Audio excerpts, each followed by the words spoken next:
amahoro nyayo atangwa na Yesu. umuririmbyi niko yamye ngo Kandi ubuzima butarimo amahoro babupfuye ntacyo bumaze. Kandi ntabwo amahoro y'umuntu bayamezira bifashishije ibyo atunze, kuko umuntu umwe niyo yaje atubwira ngo kurara mu gitanda gihenze kigura $1,000,000 ngo siko kwakubuza kurara ukiriramo niba ufite ibikuriza.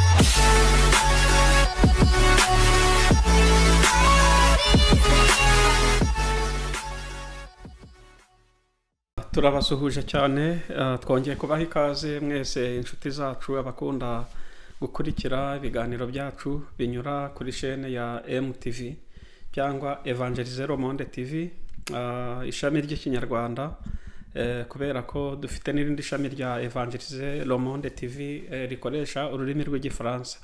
Mwebwe rero abarimo banyumva abakoresha ururimi turi kuvuga rw'ikinyarwanda, tubanje kubasuhuza kandi tubahaye ikaze muri iki kiganiro tugiye gukora.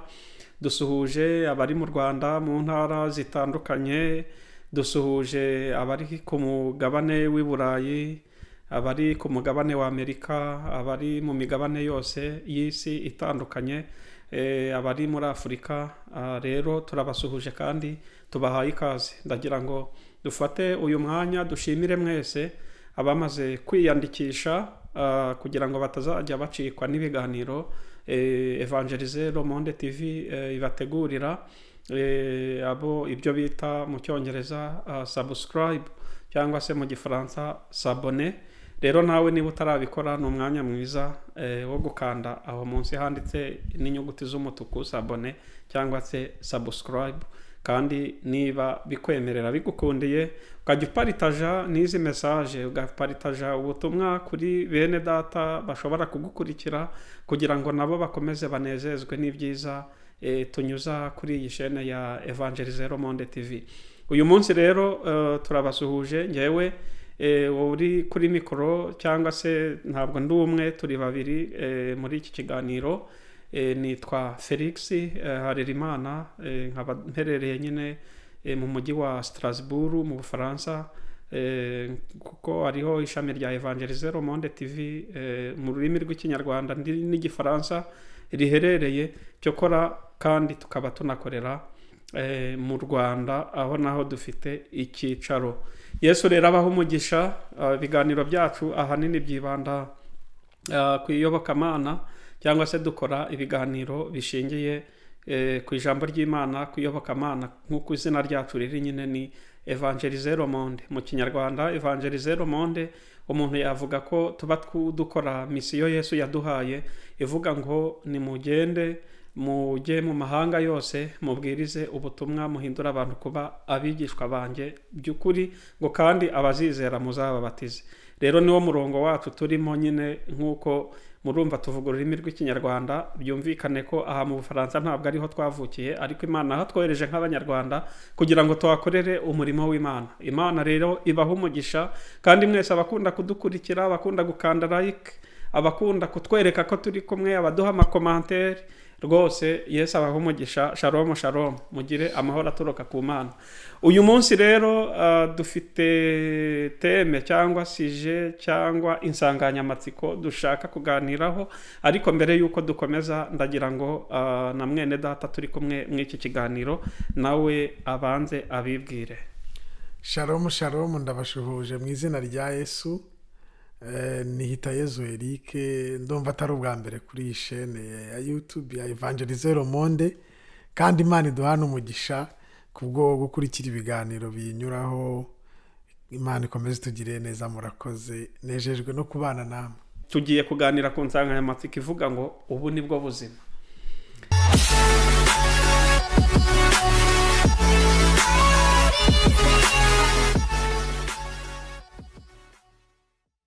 Ya rero kuba turiho, kuba ndiho, kuba ndi kuvuga, kuba nawe uri kunyumva, kuba mwene data turi kumwe ari mabuja turi kuvugana, d'abord dufite ubuzima, ibyo bita la santé. Donc biracyatwemerera ko dushobora kuvuga, biracyatwemerera ko dushobora kurebesha amaso yacu, biracyatwemerera ko dushobora kugenda. Ibyo byose ni ibigize iyo umuntu agihumeka, ibyo ni ibigize umuntu mu buzima bwacu bwa buri munsi turimo. Ariko noneho insanganyamatsiko tugiye kuvugaho, ubuzima nshaka ko tuvugaho ni ubuzima bw'ibyo tureba fizikoma, donc amazu, imitungo, amashuri, imibereho myiza, ibyo benshi bakunda kwita imibereho myiza. Ubu nibwo buzima rero. Kuba umuntu yagira amahirwe n'urugero rwo kuvukira ahantu heza, akavuka asanga iwabo bakize bafite amafaranga, akavuka asanga aziga amashuri menshi, akavuka asanga ibintu byose byaramuteganyirijwe, afite imodokari nziza. Kuba tunyura ku nzu tukavuga ngo iriya nzu ni iya runaka, ari eshatu cyangwa se ari etaje iri hariya, tukavuga ngo iriya nzu ni iya runaka. Akenshi kuba tubona umuntu wenda afite jet privé cyangwa yarize amashuri menshi, ari umudogiteri n'andi matitre, akenshi dukunda kuvuga ngo uriya muntu afite ubuzima, aguwe neza, uriya muntu afite ubuzima, tishati ubuzima bwaramukundiye, ubuzima mbese yarahiriwe vara, nicyo turebaho. Yego. Donc ariko noneho tugiye kureba donc yasije yacu rero, ubu nibwo buzima. Ubundi akenshi twebwe iyo tureba nyine n'amaso yacu fizikoma, turavuga ngo wow, dore ubuzima.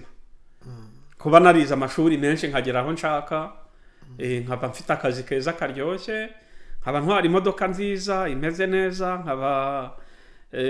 nkaba mfite inzu nziza igaragara, nkaba mfite jet privé yanjye, nkaba mfite n'inganda hirya no hino ku isi, nkaba mfite amafaranga menshi. Umuntu wese yandebye aravuga ati wow, uriya muntu yarahiriwe uriya muntu yarahiriwe. Ndavuga ko misi yamusekeye ubuzima. Ariko se noneho reka noneho yansanganyamatsiko ihinduka ikibazo. Ese koko nibwo buzima? Rero turi kumwe nyine, nababwiye ko ntari umwe. Reka turebe mwene data nawe icyo abivugaho, cyangwa se icyo ijambo ry'Imana ryashatse kutubwira cyangwa rishaka kutwereka noneho nk'ubuzima. Ubuzima bwiza ni iki? Imana iguha umugisha.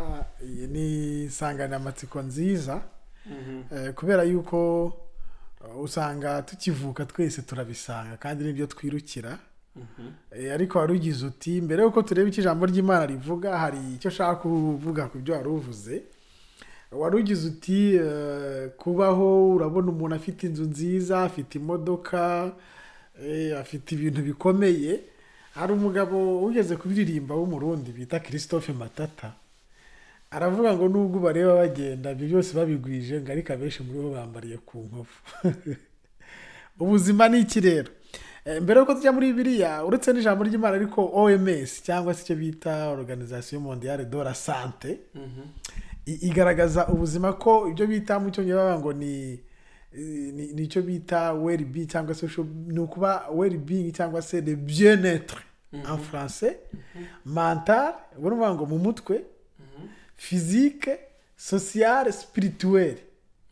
Ni ukuvuga ngo bitavuze ko hatari arabusaza by'ibyo bita infirmity. Ngewe niko mfata ubuzima. Ubuzima turimo mu buzima busanzwe, tutarinjira mu buzima nyabwo icyo umuntu yaremewe n'icyo akwiye kwiganyira, ni ukuba umuntu ari muzima mu mutwe, physically, no muri sociale bimeze neza, noneho no muri buryo buri spirituel. Ariko bitavuze ko harimo ashobora kuba afite abusanse y'ikintu. Ushobora kumureba ugasanga yenda afite ukuguru kumwe. Buriya abantu bafite ukuguru kumwe n'urugero, iyo muri monde iyo bavuga na santé, ariko ibyo nyine niyo mvuga santé nk'umubuzima busanzwe. Ariko ibi byo wavuze nabyumvise ni ubuzima buno. Noneho ubu si ubuzima. Iyi ni moyen de vivre. Bino wari uri muvuga. Ni uburyo bwo kubaho. Kubera ko gutunga imodoka si ubuzima. Ni uburyo umuntu abayeho. Gutunga inzu si ubuzima. ni uburyo umuntu abayeho. Gutunga telefone si ubuzima, ni uburyo umuntu abayeho. Kubera yuko abatubandirije ibintu ntibabigize kandi bagize ubuzima bwiza, bari babayeho. Kubera ko urugero nakunda kuvuga ubu ni ukuvuga ngo twebwe uyu munsi hari ibyo utongeyeho, hari n'abafite amatre yabo natwe tukagendamo tuteze n'indege. Ariko niba bitaraza abatubanje barafite muwaye yo kuba babayeho. Abantu bapfaga hano bakagipari. Ntago icyoroshye nuko tuhagenda amasaha make bitewe nuko isi imeze. Ariko none kiza ko icyo ashatse kuvuga nacyumvise. Yaragishubije umugabo wigeze gutunga ibirenze ibingi buvuze, ni umugabo bita Salomo. Bibiliya imuvuga ko ngo we yageze ku rugero yashatse no kwambara, yarambaye hafi yo kugeza ku bwatsi bwo mu gasozi. Urabyibuka ko yavuze ngo yageze ku rugero agenda, ni umuntu wize yagize ubwenge n'ubutunzi ku buryo abasha no kumenya kugenzura inyamaswa. Urabyibuka avuga ngo yigeze kugenda yitegereza imigenzereze y'ikimonyo. Iriya ni filozofi ikomeye, nta wundi mu filozofi wabayemo. Umuntu abashaka kwicara akajya no kureba uko ikimonyo gikora. Aravuga ngo aracyitegereje ngo nigire ubwenge ariko ngo kigiriye cyo kwihunikira ibyo kurya byacyo muke. Urumva niwe muntu wabasha gukora etide, aragenda yiga no ku ma insect. Uko ngo yagerageje ubuzima bwose kugeza n'ubwo ngo yaje kubona akize, arangije avuga ati reka ndeke n'abagaragu babyarira iwanjye. Ariko arangije akora konkiriziyo, etide zose yakoze. Yaravuze ngo yatunze ubutunzi, agira ibintu byose mu mutwara, abantu baramushagara, baramuvugiriza induru, baramwambaza, bagira gute. Ariko arangije akora konkiriziyo ishakeje nk'umuntu wabibayemo, arongora abagore benshi. Bibiliya bivuga nabyo burya no kutabyongeyeho. Hari n'umuntu ashobora kubona afite umugore mwiza cyangwa ki byose bamwabonye bakavuga ngo c'est ça la vie. Ariko c'est pas la vie. Ntabwo ari bwo buzima. Bibiliya hari ibyo ivuga, kandi hari umuntu ugereranya n'uwo nguwo.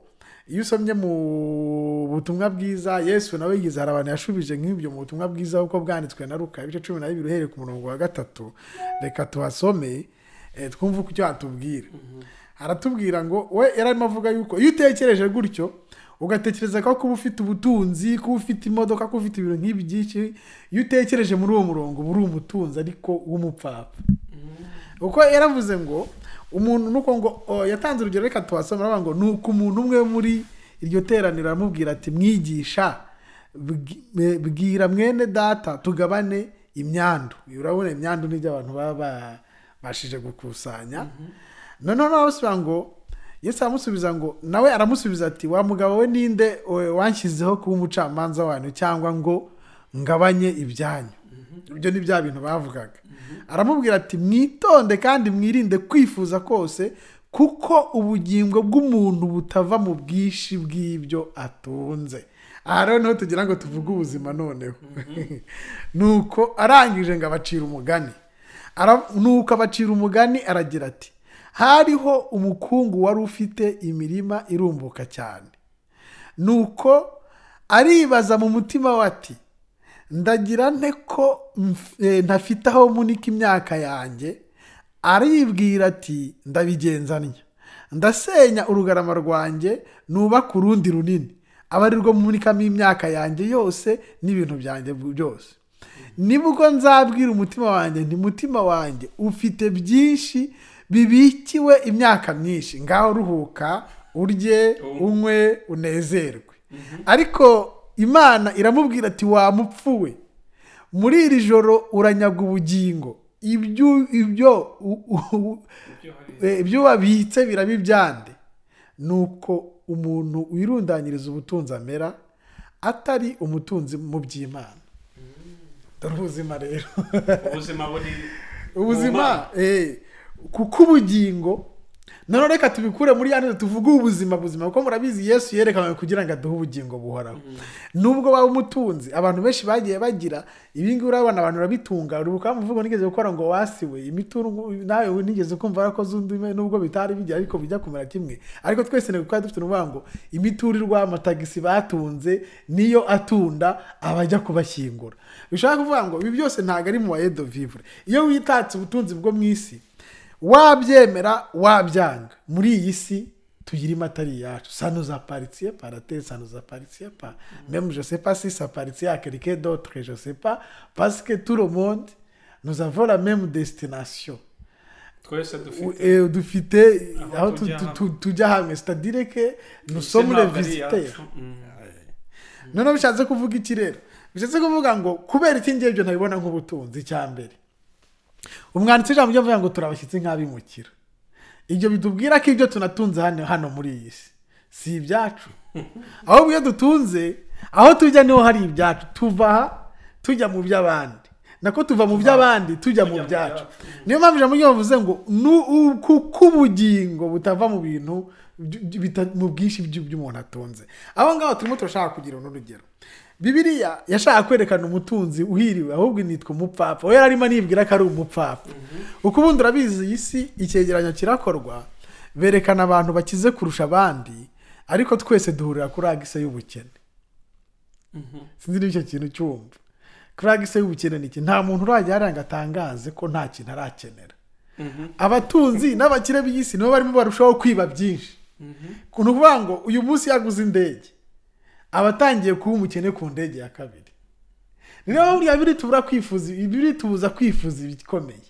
Uko buri muntu wese ni umukene mu rwego rwe. Ubwo niyo ni moyen de vivre.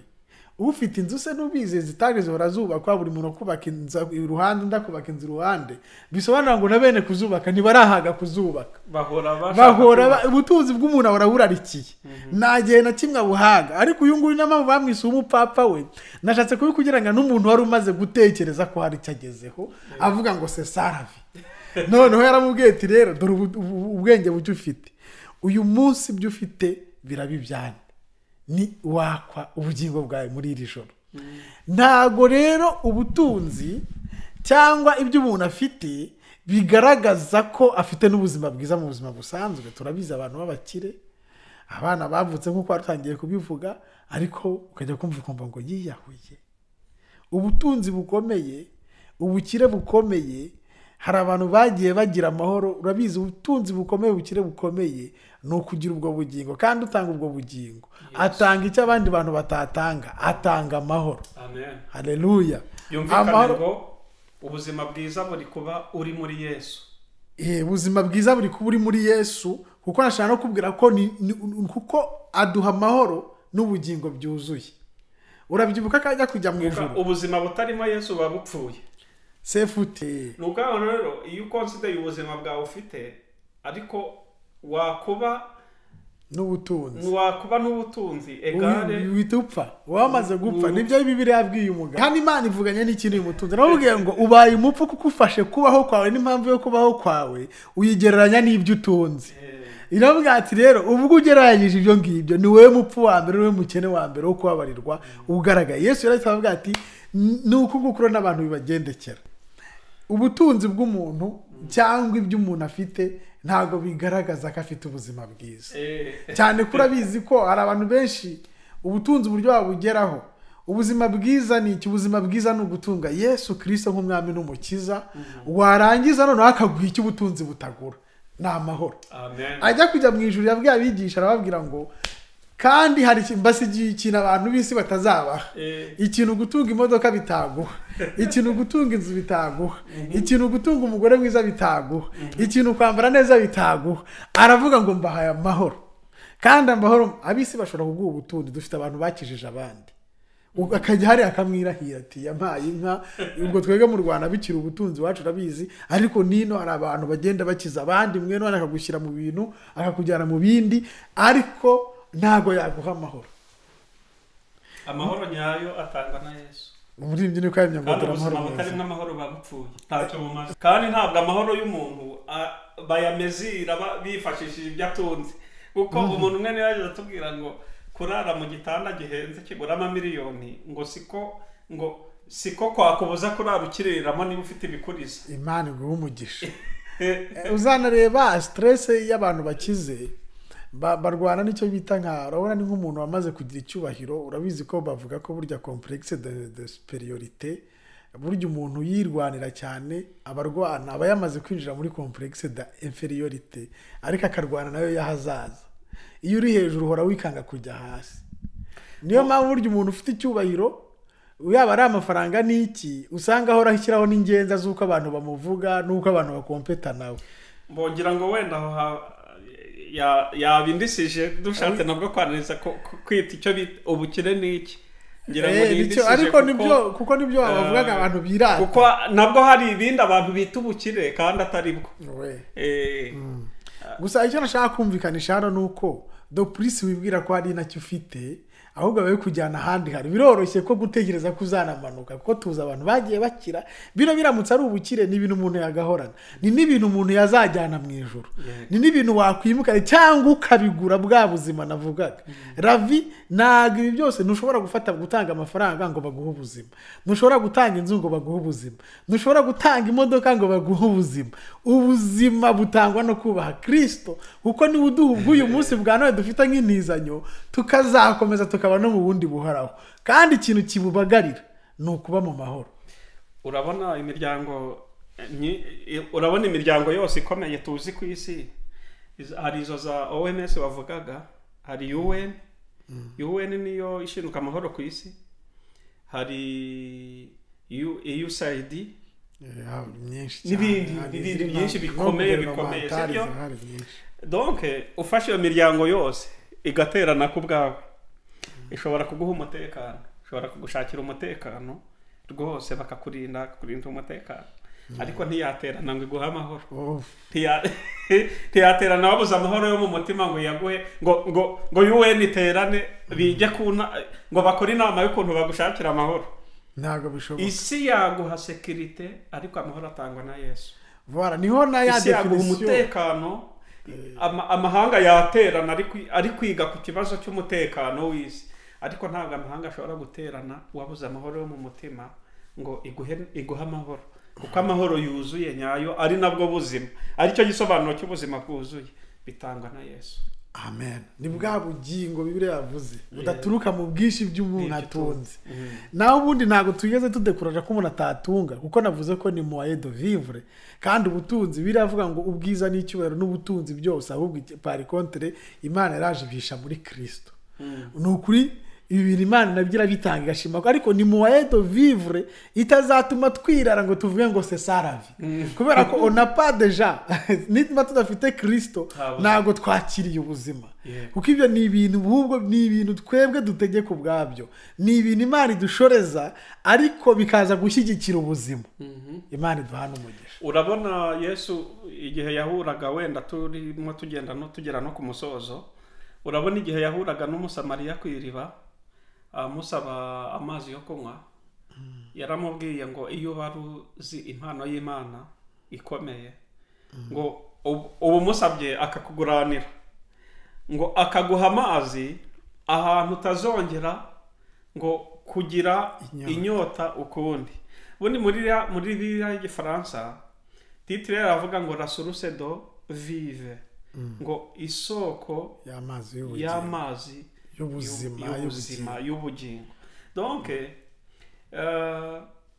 ndagushishikariza wowe udukurikiye uteze amatwi iki kiganiro ushobora kuba udafite amahoro yuzuye ushobora kuba udafite amahoro yo mu mutima ushobora kuba hari abo wibwira ko bahiriwe kandi ushobora kubarusha amahirwe mu duce ufite ushobora no kuba uraruhangayikishijwe nuko udafite ibintu runaka ariko ndagira nkubwire ngo mu bintu byose wifuza kuzagira niba wifuza kuzagira amazu niba wifuza kuzagira imodokari nziza niba wifuza kuzagira imibereho runaka wenda ujya wikonsidera n'undi muntu runaka mu butunzi ukeneye gutunga buruta ibyo byose ukeneye gutunga Yesu akaguha amahoro kuko umuririmbyi yaravuze ngo numara kumwakira no kumwemera nk'umwami n'umukiza wawe ngo uhamye mu bandi ibyo yagukoreye ça veut dire quoi iyo umaze kwakira Yesu nk'umwami n'umukiza wawe hari ibyo akora hari ibyo akora abantu batagukorera hari ibyo akora ubwo butunzi butakora rero niba utarakira Yesu nk'umwami n'umukiza wawe no kaziyo nziza wowe niba ukuri iki kiganiro no kaziyo nziza ugize yo kugira ngo wakire Yesu nk'umwami n'umukiza wawe aguha ubuzima bwuzuye n'amahoro yuzuye kuko ijambo ry'Imana ryatweretse ko ubuzima bwiza budaturuka mu bwinshi bw'ibyo atunze. Bibiliya definitivement ihita kwita umupfapfa ariko ubwenge nyabwenge ni ugutunga Yesu kugira ngo aguhe amahoro yuzuye yo mu mutima. Imana rero idufashe. Turagushimiye wowe wakurikiye wateze amatwi iki kiganiro, kandi niba hari icyo kikumariye cyangwa se ukaba wumva hari icyo udasobanukiwe, jya muri comment utwandikire no kuri description zacu ushobora kubanaho nimero zacu za telefone ya WhatsApp, cyangwa se muri comment ugasiga ubutumwa bwawe tukazabuheraho cyangwa se tukagusubiza. Imana idufashe. Reka rero nsabe mwene data Eric, nawe turamushimiye kwitabira iki kiganiro. Reka musabe rero asenge Imana, ubundi tugere ku musozo w'ikiganiro cyacu. Shalom shalom.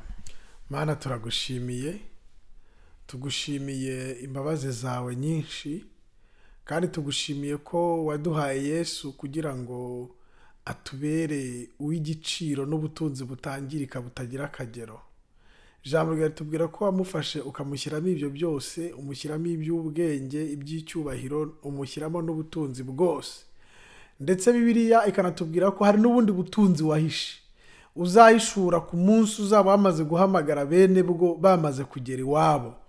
Turakwinginze rero kugira ngo Mwami, nubwo tuvuze kuri iri jambo, ariko intego yacu niyo kugira ngo tutanduzwa n'iby'isi kuko bitari ibyacu, niyo kugira ngo tutaba abapfapfa ngo tugwe mu byo tutagombye kugwamo, turwanire mu byo tutagombye kurwaniramo, twikururire ibyo tutagombye gukururirwamo, kuko na Yesu ahamagaye muri rubanza yaravuze ngo ntago azigera w'umucamanza w'abantu kuri iyo sije.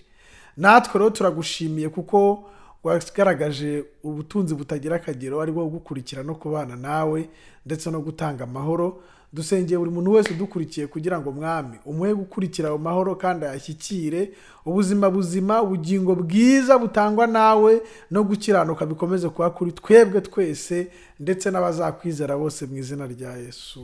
Amen.